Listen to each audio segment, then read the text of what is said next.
വേനൽ ചൂട് കനത്തിട്ടും കൂത്തുപറമ്പ് നഗരത്തിലെ ശുചീകരണ പ്രവൃത്തി വിട്ടുവീഴ്ചയില്ലാതെ തുടരുകയാണ്.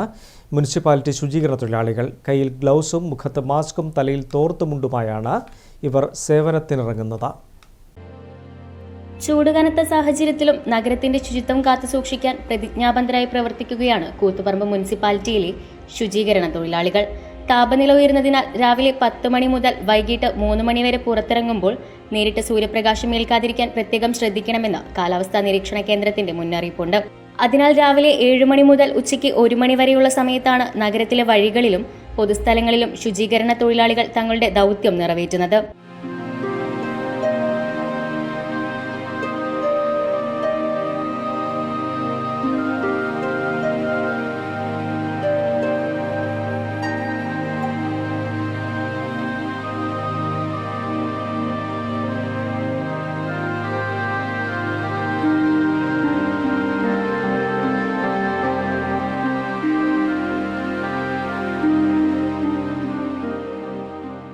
കയ്യിൽ ഗ്ലൗസും മുഖത്ത് മാസ്കും തലയിൽ തോർത്തുമുണ്ടുമായുമാണ് ഇവർ സേവനത്തിനിറങ്ങുന്നത്.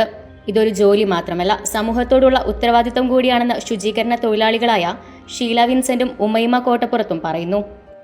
നമുക്കിപ്പോൾ വെയിലായതുകൊണ്ട് എല്ലാവർക്കും ഒരു ക്ഷീണമുണ്ട്. അതാണ് അല്ലാണ്ട് നമുക്ക് ജോലി ചെയ്യുന്നതിന് ആർക്കും യാതൊരു മടിയില്ല.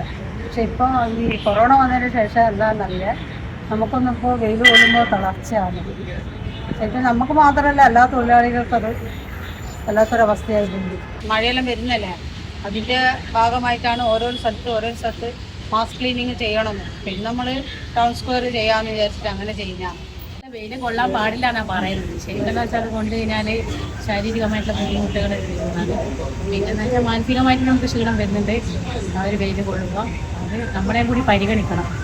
ആ വെയിൽ മുന്നേ പണി കഴിഞ്ഞിട്ട് തീരേണ്ട ഇതിൽ പിന്നെ നമ്മുടെ ടൈം 7 മണി തൊട്ട് 1 മണി വരെ ആണെങ്കിലും വെയിലിന്റെ കാഠിന്യത്തിൽ ശരീരം ക്ഷീണിച്ചാലും അവരുടെ മനസ്സിൽ ഒരു ഉറച്ച തീരുമാനമുണ്ട്: നഗരം വൃത്തിയായിരിക്കണം.